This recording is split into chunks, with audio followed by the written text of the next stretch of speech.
दया, दया, बात तो सुनो मेरी तुम। क्यों? अब भी कुछ बचा है कहने के लिए? मैं जानता हूं तुम मुझसे नाराज हो क्योंकि मैंने तुमसे झूठ बोला है। मगर जानते हो क्यों? क्योंकि उस दिन मैंने तुम्हारे चेहरे पे खुशी देखी थी और उस चेहरे पे मैं दर्द नहीं देख सकता था दया, सिर्फ इसलिए मैंने तुमसे झूठ बोला था। तुम मेरे चेहरे पे दर्द नहीं देखना चाहते थे ना, लेकिन तुमने खुशी क्यों छीन ली मेरी? हाँ? तुम जानते थे कि श्रेया से मैं अपने दिल की बात नहीं कह सकता था, मुझ में इतनी हिम्मत नहीं थी, इसलिए मैंने वो सारी बातें उस चिट्ठी में लिख दी और सोचा कि मेरा सबसे अच्छा दोस्त वो चिट्ठी श्रेया तक पहुंचाएगा। मगर इतना सब कुछ हुआ, तुमने वो चिट्ठी उसे नहीं दी। क्यों? तुमने ऐसा क्यों किया मेरे साथ? वो एक्चुअली नहीं, शायद अभिजीत तुम्हारे पास इस बात का जवाब नहीं है। मेरे जवाब की बात नहीं है दया, किसी और का जवाब है जो मैं नहीं दे सकता। किसका जवाब है? मैं नहीं बता सकता दया। अभिजीत, पहेलियों में बातें मत करो, तुम दोस्त हो ना, खुल के बात करो, खुल के बात करो। यार वो बात नहीं है, दोस्ती के लिए तो मैं अपनी जान भी दे सकता हूं। हाँ, झूठ भी बोल सकते हो। क्यों? हाँ, मैंने तुमसे झूठ बोला है, लेकिन तुम्हारे लिए झूठ बोला, तुम्हें तकलीफ ना हो इसलिए झूठ बोला। तो मुझे तकलीफ नहीं हुई? हाँ? मैं खुश हूं, मगर सिर्फ और सिर्फ तुम्हारे वजह से मैं इस तरह से खुश हूं, तुम्हारे वजह से।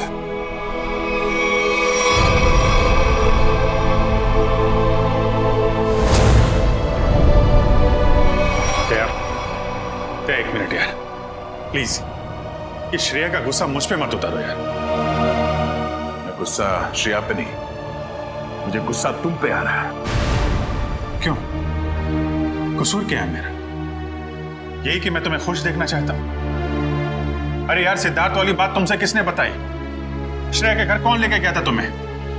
अरे तुम और श्रेया एक साथ होते तो दुनिया में सबसे ज्यादा खुश मैं होता यार, मैं।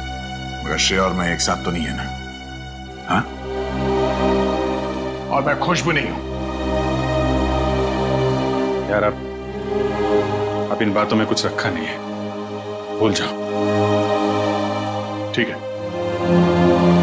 मैं भूलने के लिए तैयार हूं, मगर मेरी दिल की तसल्ली के लिए एक बार मुझे बता दो, तुमने वो चिट्ठी श्रेया को क्यों नहीं दी? नहीं, वो उसका जवाब मैं अभी नहीं दे सकता दया यार, मुझसे मत पूछो। क्यों ना पूछूं? इस एक सवाल का सीधा असर मेरी आने वाली जिंदगी भी पड़ता है और हमारी दोस्ती पे भी। मतलब अगर इस सवाल का जवाब मैंने नहीं दिया तो हमारी दोस्ती खत्म? मैंने ऐसा नहीं कहा। अरे रहने दो यार, अगर हमारी दोस्ती इतनी सस्ती है कि एक छोटे से आंधी के झोंके से उसकी नींव डगमगा जाए, तो मुझे भी ऐसी दोस्ती में कोई दिलचस्पी नहीं है।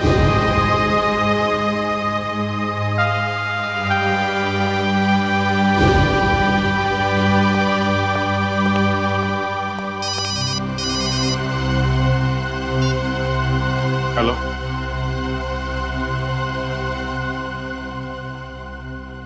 जी हाँ, सीआईडी ब्यूरो। जान खतरे में? एक मिनट, कहां से बोल रहे हैं आप?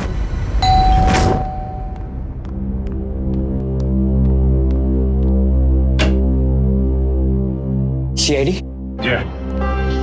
क्या हुआ आपकी पत्नी के साथ? सर आप बैठिए, मैं सब बताता हूँ। तुम तो कह रहे थे कि तुम्हारी पत्नी मुसीबत में। ये गलत कह रहे हैं, मैं बिल्कुल ठीक ठाक हूँ सर। तुम्हारी हिम्मत कैसे हुई मेरी पत्नी के कपड़े पहनने की? पता नहीं सर इनको क्या हो गया है, बिल्कुल बहकी सी बातें कर रहे हैं। मिस्टर राहुल, क्या मजाक है ये? अगर आपकी पत्नी ठीक ठाक है तो सीआईडी का वक्त बर्बाद करने से क्या फायदा? सर मैं सीआईडी का वक्त बर्बाद नहीं कर रहा हूँ सर, नम्रता सच में बहुत बड़ी मुसीबत में है। दरअसल कुछ घंटे पहले लगता आ गई।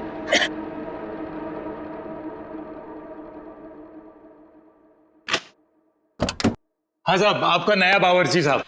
अरे बॉस, लगता है आप गलत पते पे आ गए। पता भी यही है, घर भी यही है। नम्रता मैम साहब ने मुझे काम पे रखा है खाना बनाने के लिए साहब। कमाल है, नमिता ने मुझे बताया नहीं क्यों एक नया बावर्ची रख रही है। बोलो साहब, खाने में क्या क्या बनाऊं साहब? अरे वो नमिता आ जाएगी थोड़ी देर में, वो ही बता देगी खाने में क्या बनाना है। तब तक एक काम करो, तुम मेरे लिए एक कप चाय बना दो। ठीक है साहब। रसोई कहाँ है साहब? उस तरफ। उस तरफ।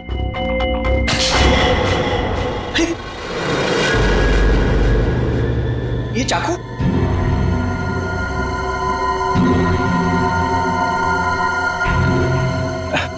घबराइए मत साहब, इससे मैं फल काटता हूँ, भाजी काटता हूँ साहब, और मांस भी काटता हूँ साहब। ठीक ठीक, तुम जाओ चाय बनाओ। हाँ जाता हूँ साहब, चाय बनाता हूँ साहब। कैसे आदमी को काम पे रख दिया नम्रता ने।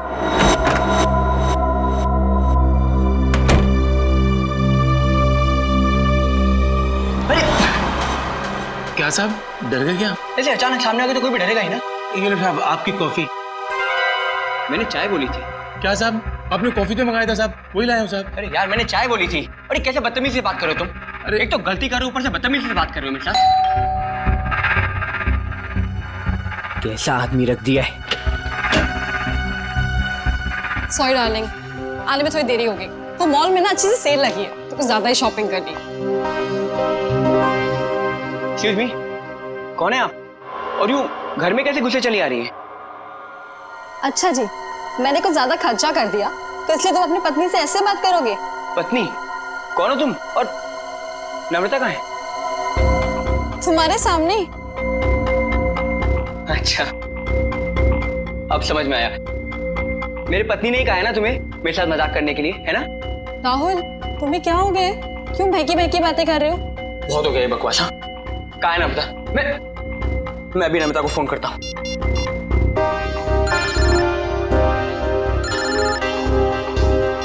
हेलो, कैसे हो? अब यकीन हो गया?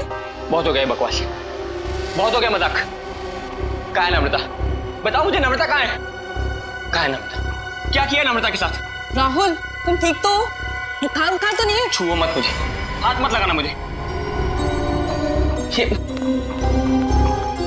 तुम्हें नम्रता ने काम पे रखा था ना? हाँ साहब। कब रखा था? कल। यहाँ और बताओ, क्या यही नम्रता है? हाँ साहब, यही तो है नम्रता मैम साहब। देखो यार, वो कुछ छोटी मोटी चाय कॉफी के बहस कर रहे थे, तुम झूठ मत बोलो। कौन है ये? नहीं साहब, मैं सच बोल रहा हूँ, यही है नम्रता मैम साहब। सुनो बलराम, तुम ना खाने में मिर्ची थोड़ी कम डालना, साहब को तीखा पसंद नहीं है। ठीक है मैम साहब। क्या हो रहा है यार, ये कुछ तो करना पड़ेगा। क्या करूं? शेडी को फोन करता हूँ। सर, तो बहुत अच्छा होगा कि फ्रेडी सर साथ में नहीं है, वरना असली और नकली पत्नी के चक्कर में वो खुद चक्कर खा जाते। ये लीजिए साहब, आप सब लोग के लिए पानी। देखिए सर, देखिए कैसे ये दोनों भैरूपी मेरे घर में घुस आए हैं। न जाने इन्होंने मेरी पत्नी नम्रता के साथ क्या किया होगा। राहुल, मैं ही तुम्हारी नम्रता हूँ। सर आप बेकार की कहानियों में अपना वक्त बर्बाद कर रहे हैं। मैं कल इनको एक अच्छे से डॉक्टर के पास लेके जाऊंगी। माफ कीजिएगा सर, जो परेशानी आपको हमारी वजह से हुई। कोई बात नहीं, अब हम लोग यहाँ आ गए हैं तो सारा मामला समझ के ही जाएंगे। मिस्टर राहुल, आपके पास क्या सबूत है कि ये आपकी पत्नी नम्रता नहीं है? सबूत? हाँ है ना सर, मेरी पत्नी की तस्वीरें मेरे फोन में। क्या हो मिस्टर राहुल? हाँ? ये कैसे हो सकता है? इसमें मेरे और मेरी पत्नी की लगभग 100 तस्वीरें थी, अब एक भी नहीं है।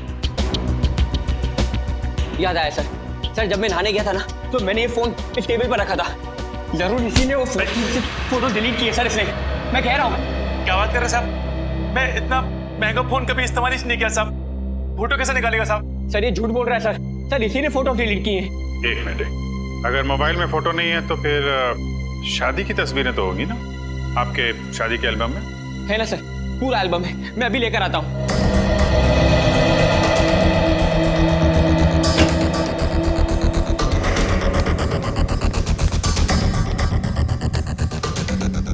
सर ये लीजिए सर, हमारी शादी का एल्बम। अब हो जाएगा दूध का दूध और पानी का पानी।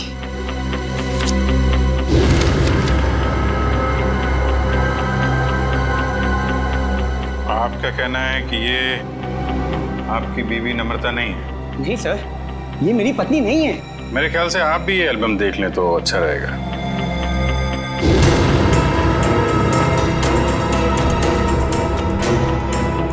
ये कैसे हो सकता है सर? ये कोई बहुत बड़ी साजिश है। ये कोई साजिश है मेरे खिलाफ। जरूर इसमें मेरी पत्नी भी शामिल है। उसी ने भेजा होगा इन दोनों को।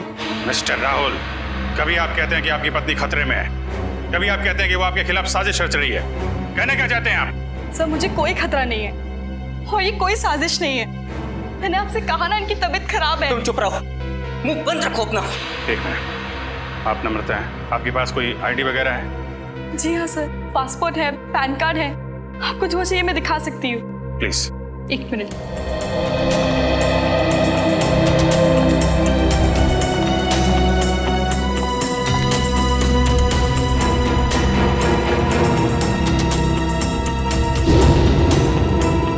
नम्रता, आईडी के हिसाब से तो यही नम्रता है। सर ये भी तो हो सकता है कि इस लड़की का नाम भी नम्रता हो और इसी बात का फायदा उठाकर ये मेरी पत्नी की जगह लेना चाहती हो। सर नाम एक हो सकता है लेकिन जन्मदिन 19 अगस्त 1986। जन्मदिन का भी एक होना ये बहुत ही बड़ा सहयोग है। क्यों राहुल? अच्छा ये बताइए कि आपकी पत्नी का जन्मदिन भी क्या इसी दिन आता है? हाँ सर, तारीख तो वही है पर ये सहयोग भी तो हो सकता है ना सर। ये संयोग है, वो संयोग है।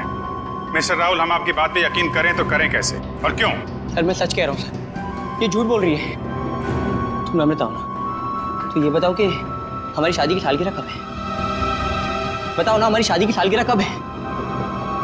देखा सर, ये नहीं जानती है, ये झूठ बोल रही है। बताओ ना हमारी शादी की सालगिरह कब है? 14 फरवरी। सर राहुल मुझसे बहुत प्यार करते हैं। वैलेंटाइंस डे पे गोवा में हमने शादी की थी। सर ये पूरी तैयारी कर कर आई है। इसने मेरे पत्नी से सब पहले ही पूछ लिया होगा। कोई और सवाल पूछ के देखो।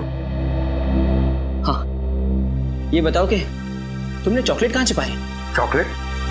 ये चॉकलेट का क्या चक्कर है? सर मुझे डायबिटीज है पर फिर भी मुझे चॉकलेट खाना पसंद है। इससे नम्रता अक्सर मेरी लाई हुई चॉकलेट छिपा देती है, जो बात इसे नहीं पता।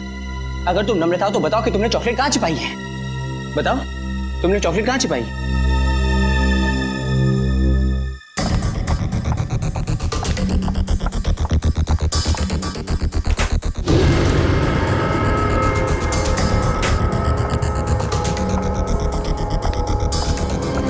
ये रही चॉकलेट।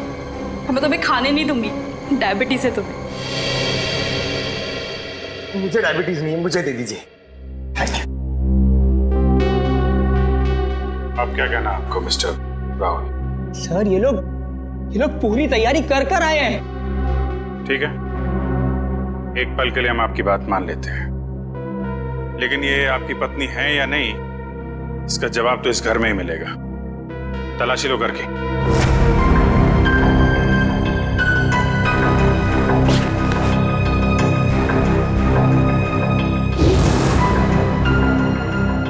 एक काम कीजिए, आप लोग अपने माता पिता को यहाँ बुलाइए, अभी पता चल जाएगा। सर मेरे माँ बाप तो दुनिया में नहीं रहे। सर मेरे भी नहीं है।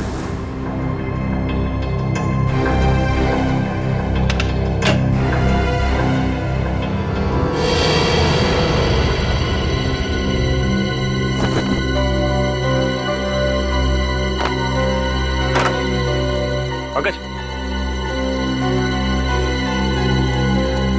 ऐसी जगह पे ये डस्टबिन कैसे पड़ा? तो कोई रिश्तेदार दोस्त वो तो होंगे इस शहर में ना, उनको बुलाइए। सर दरअसल हम कुछ ही दिन पहले बैंगलोर से यहाँ शिफ्ट हुए हैं। यहाँ हम किसी को भी नहीं जानते। ओह, तो तुमने ये भी पता लगा लिया है?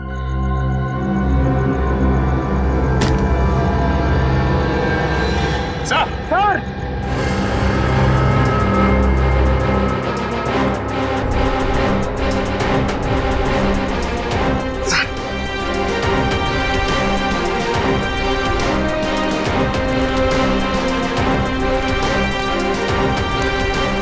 सर, लाश।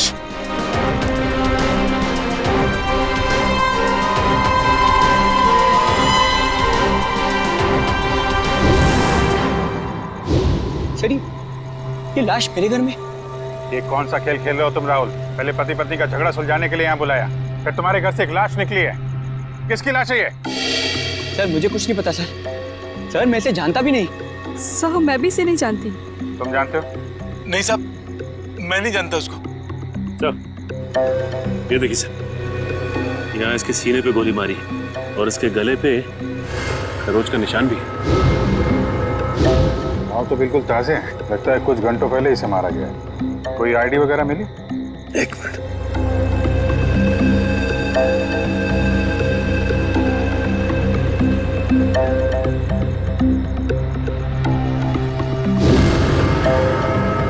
मिस्टर, इसका नाम पुलकित रॉबिन है। पुलकित रॉबिन? सर मैंने इसका नाम कहीं पढ़ा है। पढ़ा है? कहाँ पढ़ा है? अरे सर ये तो एक बहुत ही मशहूर टीवी सीरियल राइटर है सर, साउथ बहू का सीरियल। मैं देखता हूँ सर। एक टीवी सीरियल राइटर की लाश मेरे घर में? पंकज मोबाइल पे देखो, इंटरनेट पे इस पुलकित रॉबिन की फोटो निकालो। देखो कहीं ये वही आदमी तो नहीं।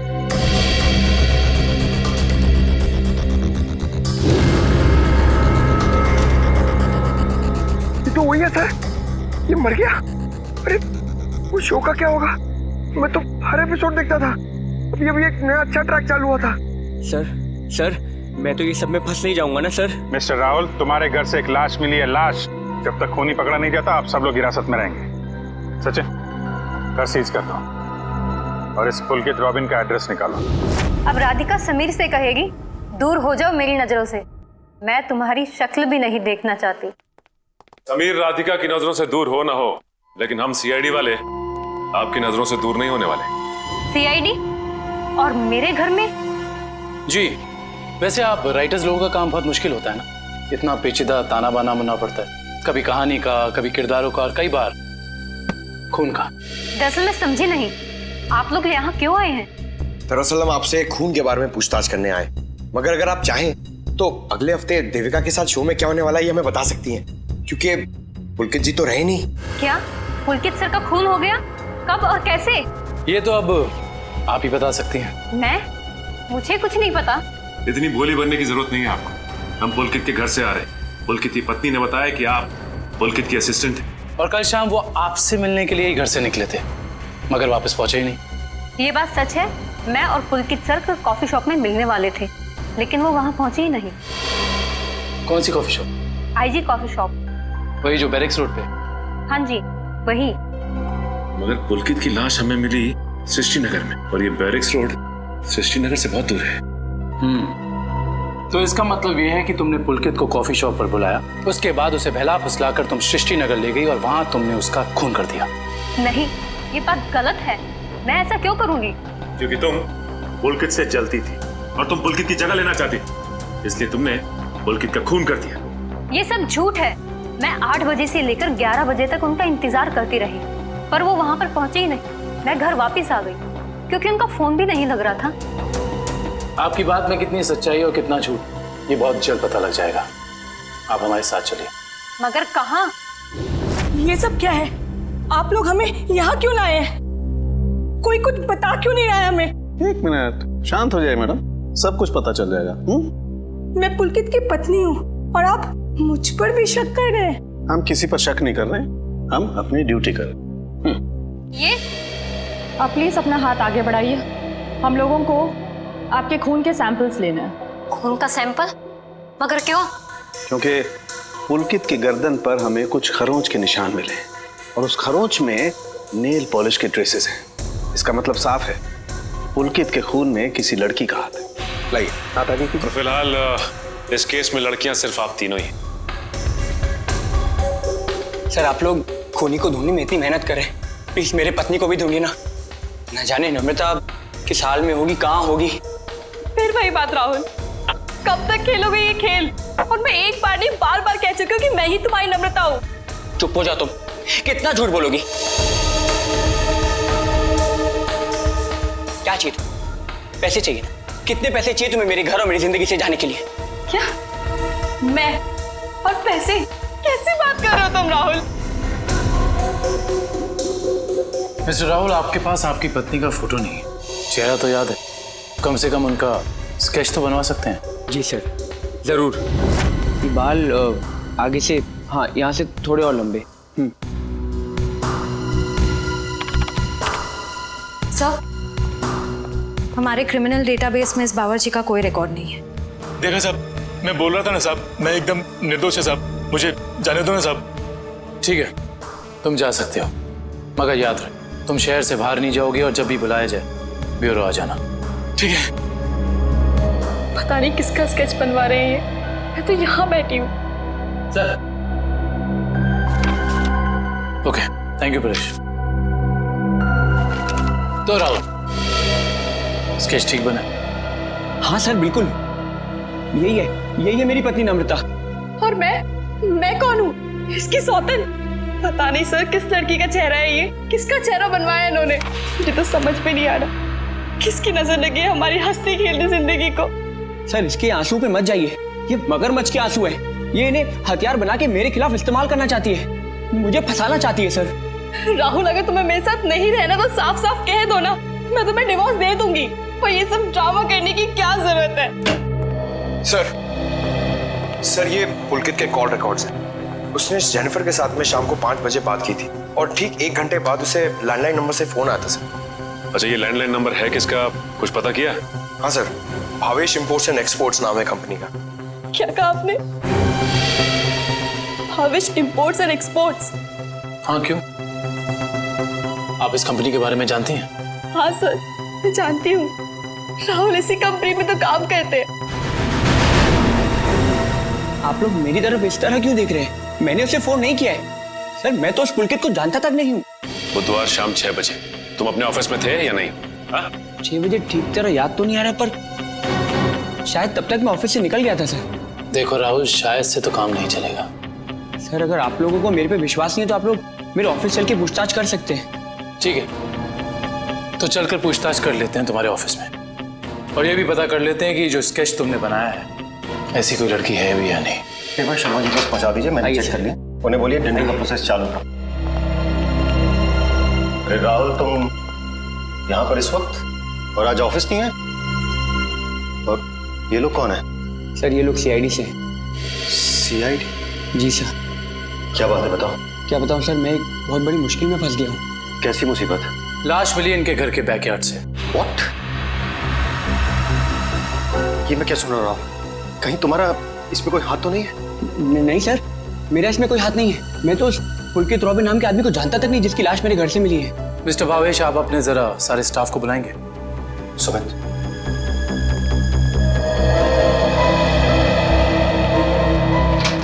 सुनो, सबको बॉस अंदर बुला रहे हैं।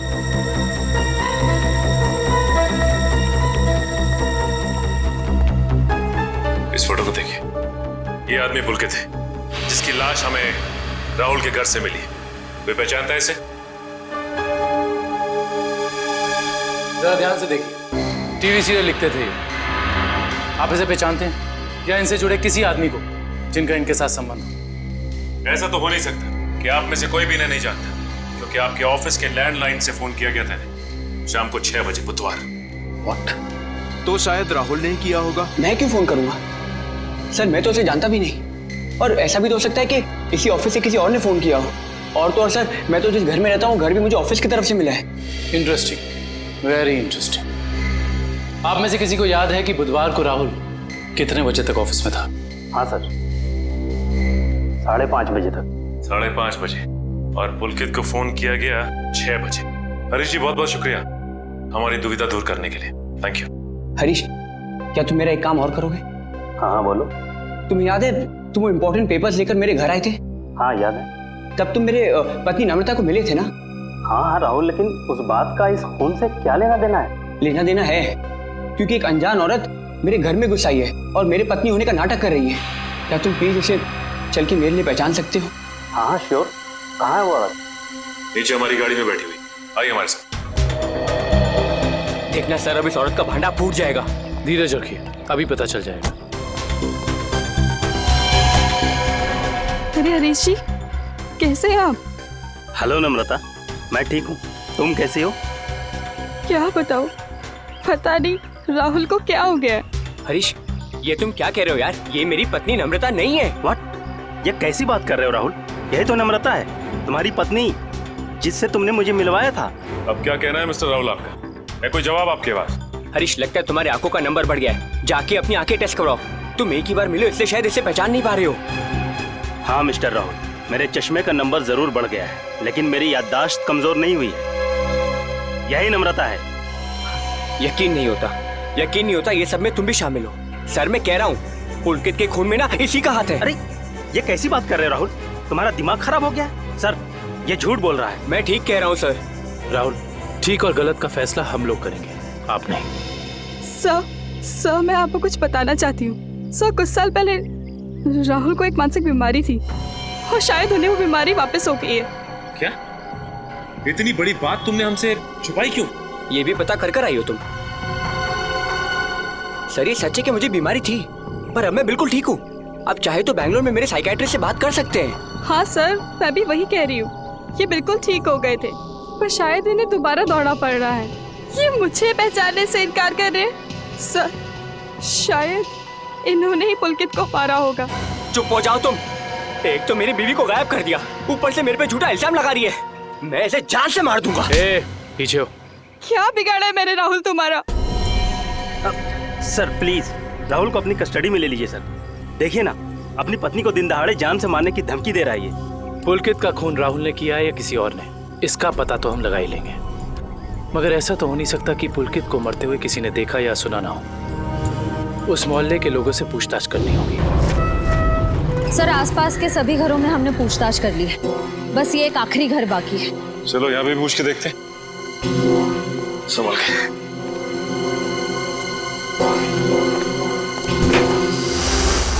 दरवाजा खुला। तो इस तरह से दरवाजा क्यों खुला छोड़ेगा? और यहाँ ये कैमरा कैसे? इधर भी। कुछ तो गड़बड़ है यहाँ पे। एक काम करते हैं, इस घर की तलाशी अच्छी तरह से लेते हैं।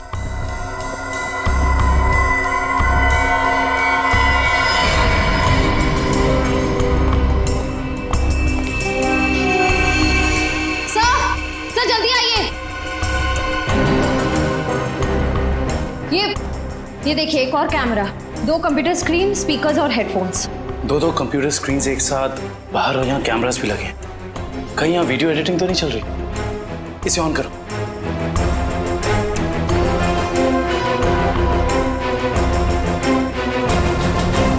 हाँ साहब, आपका नया बावर्ची साहब। लगता है आप गलत पते पे आ गए। नम्रता मैम ने मुझे काम पे रखा है खाना बनाने के लिए। चाय बनाता हूँ साहब। अरे जाओ ना। अभी क्या है? सॉरी डार्लिंग, आने में देर हो गई। वो मॉल में ना सेल लगी थी, तो कुछ ज्यादा ही शॉपिंग करनी। माय गॉड, वो कैमरा लगा के राहुल के घर पे नजर रखे हुए। क्या हुआ आपकी पत्नी के साथ? सर आप बैठिए, मैं सब बताता हूँ। सिर्फ राहुल की नहीं, सीआईडी की भी। मैं तो बिल्कुल ठीक ठाक हूँ। सर, एक बात समझ में नहीं आ रही, इतनी दूर से सीआईडी का वक्त बर्बाद करने से क्या फायदा है? मगर ये आवाज इतनी क्लियर कैसे आ रही है? मैं भी आया। सर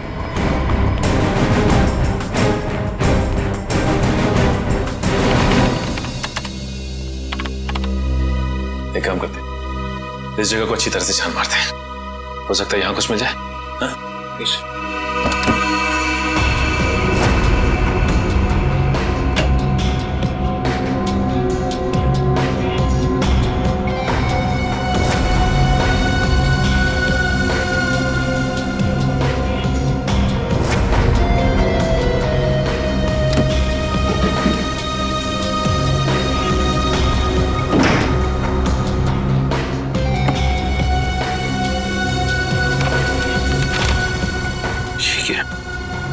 क्या हुआ सर? ये देखो, जमीन के पेपर्स। ये घर किसी गिरधारी के नाम पे है।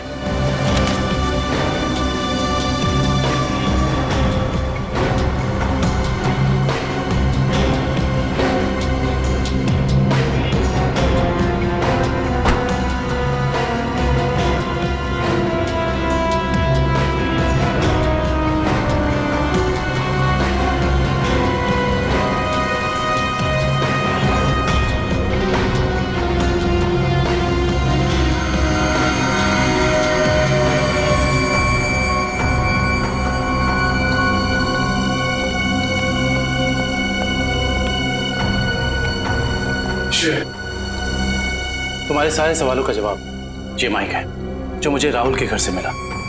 स्पीकर के अंदर छुपा के रखा हुआ था।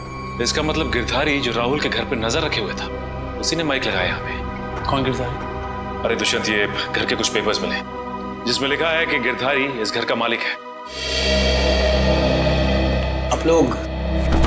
आप लोग सुंदर जी के मेहमान हैं? तुम कौन हो? जी मैं तो यहाँ पर किराए पर रहता हूँ, पर आप लोग कौन हैं? हम लोग सीआईडी से। सीआईडी? जी हाँ, सीआईडी। देख के लगता है कि तुम कहीं बाहर से आ रहे हो।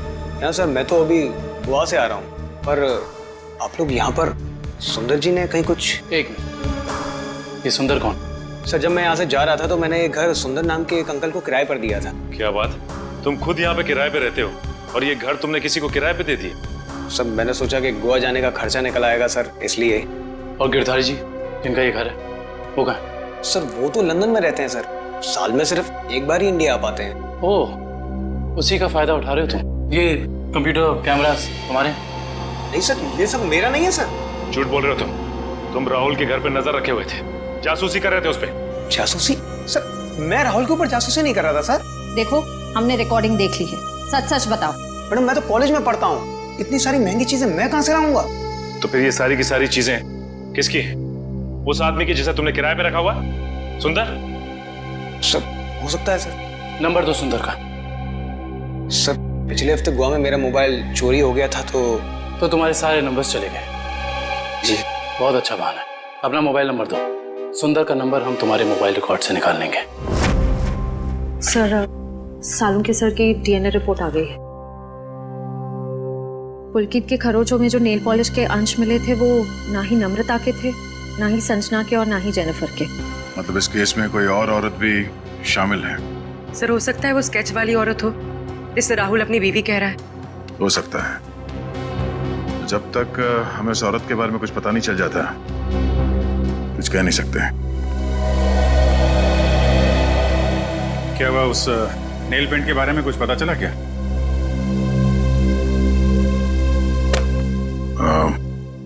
पूरी मुझे कुछ काम है, मैं बाद में आता हूँ।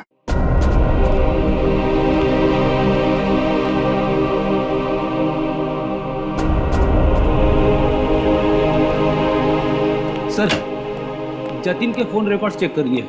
सुंदर का नंबर तो नहीं मिला, मगर किसी मनीष नाम के आदमी का नंबर मिला है। करता क्या है मनीष? सर कैमरास और रीडिंग मशीन किराए पे देता है। मनीष? इस मनीष से मिलना पड़ेगा। सर यही है वो सुंदर अंकल जिन्हें मैंने अपना घर किराए पे दिया था। कौन सुंदर? मैं मनीष हूँ। गलत बात है मनीष जी, आप इतने महंगे कैमरा इक्विपमेंट्स ऐसे ही खुले घर में छोड़ा है? इन्हें तो अरेस्ट करना होगा। बिल्कुल।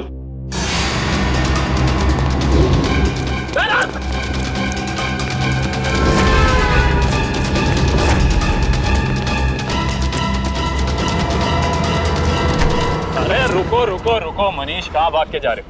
अभी तो तुम्हारा ऑडिशन भी बाकी है, जो शुरू होता है अब। मेरा कोई इरादा नहीं था सर, मैंने तो वही किया जो मुझसे कहा गया था करने के लिए। जिसने मेरे दुकान से कैमरा और एडिटिंग मशीन किराए पे लिया था उसी ने मुझसे कहा था ये सब करने के लिए। जिसने तुमसे कैमरा किराए पर लिया उसी ने तुमसे घर भी किराए पर लेने को कहा? जी सर, उसी ने मुझसे कहा था कि कैमरा इस तरह से फिट करूं कि सामने वाले घर का सारा नजारा दिखना चाहिए। अब तो मिलना पड़ेगा इस इंसान से। है कौन ये जनाब? जी कहिए। जी हम लोग सीआईडी से। सीआईडी? आइए। भावेश का कुछ पता चला क्या? भावेश का पता चला मतलब? हम लोग तो भावेश से ही मिलने आए। लेकिन वो तो कल से घर नहीं आए, उनका फोन भी नहीं लग रहा है। क्या कल से घर नहीं आए? आपने पुलिस में रिपोर्ट लिखवाई? मैंने रिपोर्ट लिखवाई थी लेकिन उन्हें भी कुछ पता नहीं चल पा रहा है। सर लगता है उन्हें पता चल गया होगा कि हम आने वाले हैं, इसलिए। एक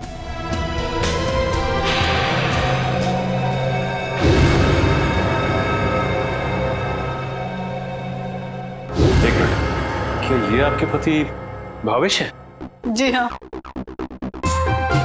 ये केस तो और पेचीदा बनता जा रहा है। सब मेरे पति भावेश को ढूंढ निकालिए। देखिए मैम, आप चिंता मत कीजिए, अब भावेश का नंबर दीजिए हमें। जी 197985643।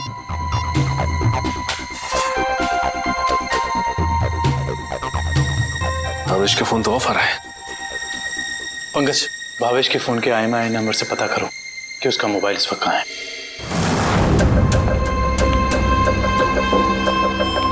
मैं आखिरी बार पूछ रही हूँ भावेश तुमसे, वो सीढ़ी तुमने कहाँ रखी है? नहीं बताऊंगा मैं मर भी जाऊँ ना तो तुम्हें भी साथ लेकर डूबूंगा, समझ गई तुम? मैं डूबू या ना डूबू, पर तुमने अपनी जिंदगी जी ली है, याद कर लो अपने भगवान को।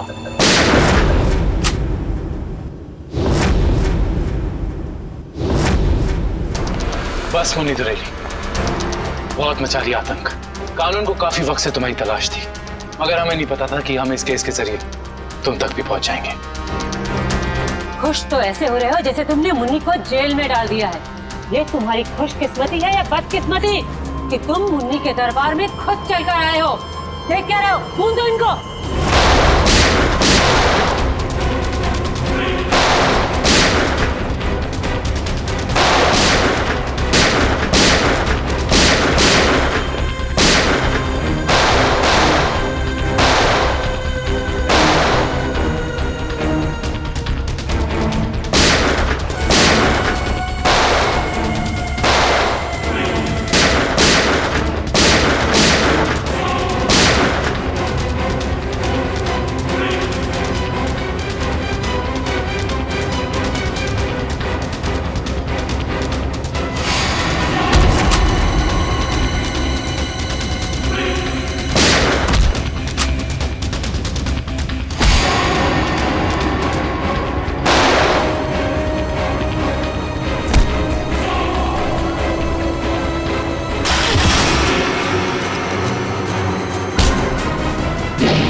मुझे भावेश ने नम्रता को अगवा करने के लिए कहा था। क्यों भावेश, क्या बिगाड़ा था नम्रता ने तुम्हारा? बहुत लंबी कहानी है। कोई बात नहीं मिस्टर भावेश, CID के पास मुजरिमों की दास्तान सुनने के लिए हमेशा वक्त रहता है। शुरू कीजिए अपनी कहानी। ये उस वक्त की बात है जब मैं शहर में नया नया आया था। टेलीविजन की दुनिया में लेखक के तौर पर नाम कमाना चाहता था। अलग अलग तरह की कहानियां लिखी, अलग अलग तरह के किरदारों को जन्म दिया। मेरी आंखों में सिर्फ एक ही सपना था कि किस तरह मेरी कहानी छोटे पर्दे पर साकार हो जाए। मगर तुम्हारा तो इंपोर्ट एक्सपोर्ट का बिजनेस था ना? क्योंकि मेरे साथ कुछ ऐसा हुआ जिसने मुझे मजबूर कर दिया अपने सपनों को कुचलने के लिए। जिसके साथ मैं किराए के घर में रहता था, जिसे मैं अपना दोस्त समझता था, उसने मुझे धोखा दिया। उसने मेरी कहानी चुराई और एक चैनल में बेच दी और रातों रात अमीर बन गया। हर तरफ उसी के चर्चे, उसी की बातें। मैं ये सदमा बर्दाश्त नहीं कर पाया और फिर मैंने अपने करियर को नई दिशा दी और भावेश इंपोर्ट एक्सपोर्ट का बिजनेस शुरू कर दिया। मगर इस सब का मेरी किडनैपिंग से क्या लेना देना है? ये बात सच है कि मैंने अपनी लाइन बदल दी थी, लेकिन ये भी सच है कि मेरे अंदर एक राइटर छुपा हुआ है। टेलीविजन में कुछ कर गुजरने का जुनून है मेरे अंदर। मैंने वापस कलम उठाई और एक अनोखे रियलिटी शो का कॉन्सेप्ट लिख डाला, जिसमें पति पत्नी में से किसी एक की जगह एक अजनबी अगर उनके घर आ जाए तो फिर उस पार्टनर की क्या प्रतिक्रिया होगी। इस तरह का रियलिटी शो लिखा था मैंने। क्या ये सब एक रियलिटी शो था? चैनल को मेरा कॉन्सेप्ट बहुत अच्छा लगा, लेकिन वो ये जानना चाहते थे कि इसे पर्दे पे कैसे उतारा जाए। तो मैंने एक पायलट एपिसोड बनाने के बारे में सोचा और एक्सपेरिमेंट के तौर पर मैंने अपनी कंपनी में आए हुए नए एम्प्लॉय राहुल को शामिल किया। वाह, कमाल है। अगर तुम एक रियलिटी शो ही बनाना चाहते थे तो एक जायज ढंग से भी बना सकते थे।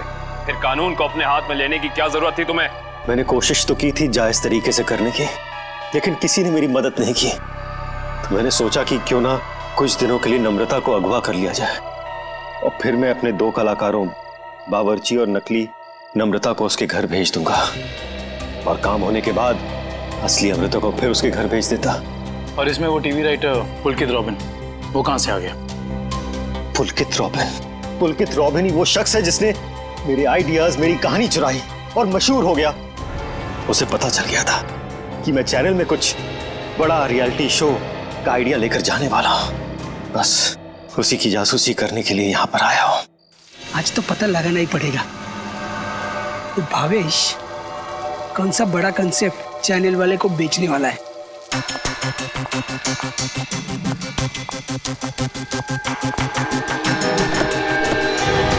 चल गाड़ी में बैठ।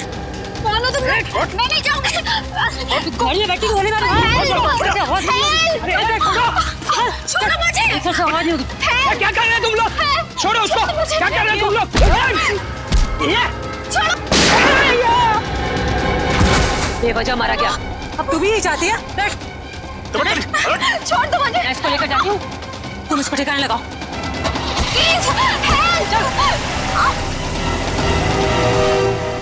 घर पहुंचकर जब मैं मेरे लगे हुए कैमरा की फुटेज देख रहा था तब मैंने देखा कि इस मुन्नी ने पुलकित का खून कर दिया है और मेरे बने बनाए प्लान को चौपट कर दिया। मैं उसे मारना नहीं चाहती थी, वो खुद बीच में आ गया था। और जब आप लोग मेरे ऑफिस आए तब आप लोगों को देखते ही मैं समझ गया कि अब सीआईडी से बचना नामुमकिन है। मैं बहुत घबरा गया था और उसी घबराहट में मैं यहाँ मुन्नी से मिलने आ गया। मुन्नी, तुमने मुझे फंसा दिया। पता है सीआईडी मेरे ऑफिस तक चली आई। एक तो पुलकित को मारा, ऊपर से उसकी लाश मेरे घर में छुपा दी। बोला था ना सेठ, लड़का लोगों को नहीं पता था कि तुम्हारा घर राहुल की कंपनी में आता है। अरे मैंने तुम्हें सिर्फ किडनैप करने के लिए कहा था, वो भी कुछ दिनों के लिए, पर तुमने पूरा रायता फैला दिया। याद रखना मुन्नी, अगर सीआईडी ने मुझे गिरफ्तार किया ना तो मैं तुम्हारी सारी पोल खोल दूंगा। बता कहाँ रखा है? बोल। नहीं बताऊंगा। नहीं। इसको भी बांध दे। मुन्नी ठीक नहीं करेगा। तो वो टेप कहाँ है जिसमें मुन्नी की रिकॉर्डिंग थी? मेरे मैनेजर हरीश के पास। सिर्फ वही एक शख्स था जिसे मेरे रियलिटी शो के आइडिया के बारे में पता था। और वो माइक, वो कब लगाया राहुल के स्पीकर में? वो स्पीकर राहुल का नहीं था, वो स्पीकर भी गिफ्ट के तौर पर मैंने राहुल के घर भिजवाया था। जब हरीश उसके घर फाइल लेकर गया तो उसी के साथ मैंने स्पीकर भिजवा दिया था। लेकिन आपने हमारे विश्वास के साथ खिलवाड़ किया है भावेश जी। मुझे माफ कर दीजिए, मैं तो बस ये सोच रहा था कि टेलीविजन में मुझे नाम कमाने का इससे अच्छा मौका नहीं मिलेगा, बस इसीलिए मैंने ये सब कुछ किया। मुन्नी को तो फांसी होएगी, तुम्हारा जुर्म भी कुछ कम नहीं है भावेश। बिल्कुल, क्योंकि मिस्टर भावेश आपने एक किडनैपिंग करवाई और उस दौरान एक आदमी का खून हुआ है। आपके भविष्य का फैसला तो अब अदालत करेगी। सर क्या हुआ है? आप लोग मुझे बता क्यों नहीं रहे? जरा रुको, अभी पता चल जाएगा।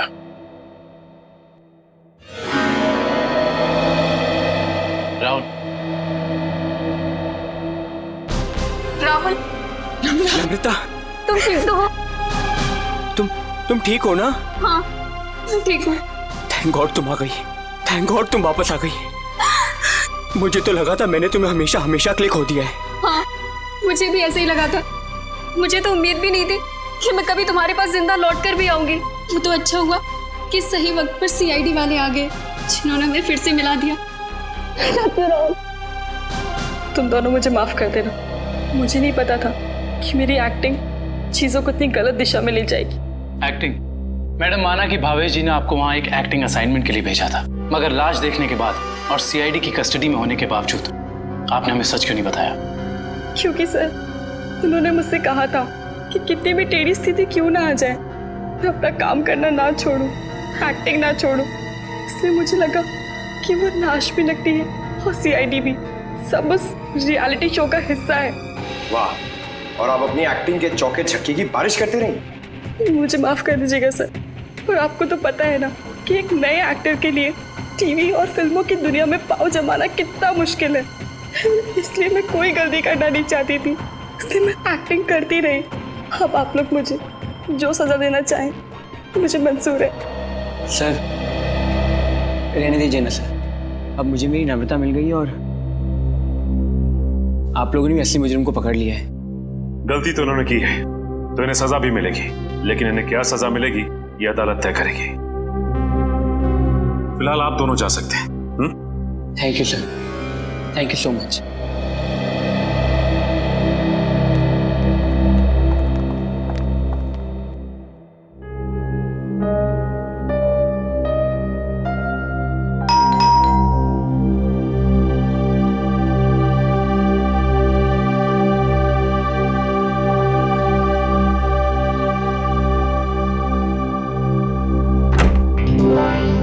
तारिका, आओ। अच्छा हुआ तुम आ गई। सब ठीक है ना अभिजीत? नहीं, इस वक्त बुलाया इसलिए पूछ रही थी। नहीं, वो एक्चुअली मुझे तुमसे कुछ जरूरी बात करनी थी। कितने परेशान लग रहे हो, क्या बात है? एक्चुअली समझ नहीं पा रहा हूँ मैं तुमसे कैसे बताऊं। मैं समझ गई, दया के बारे में ना? मैं जानता हूँ ये सुनकर तुम्हें बहुत धक्का लगेगा, और इससे पहले मेरी हिम्मत जवाब दे जाए, मैं तारिका, जब एसीपी साहब यहाँ वापस आएंगे तो मैं उनसे कहने वाला हूँ वो मेरा ट्रांसफर कर दें। क्या? ट्रांसफर? आई एम सॉरी तारिका, मैं और बर्दाश्त नहीं कर सकता। मेरे और दया के बीच में जो कुछ चल रहा है, मैं अभिजीत, लेकिन दया तो तुम्हारा दोस्त है ना? हाँ, लेकिन अब दोस्ती रही कहाँ? ऐसे क्या, दोस्तों के बीच में तो ऐसा होता रहता है, ऐसी छोटी मोटी गलतफहमी, ऐसे झगड़े। इसका मतलब ये थोड़ी कि एक दोस्त ऐसे मुंह मोड़ के निकल जाए। तारिका, मैं जान दे सकता हूं मैं उसके लिए, वो बात नहीं है,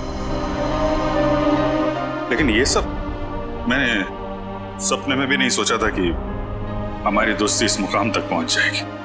मैंने फैसला कर लिया है, मैं यहां से चला जाऊंगा।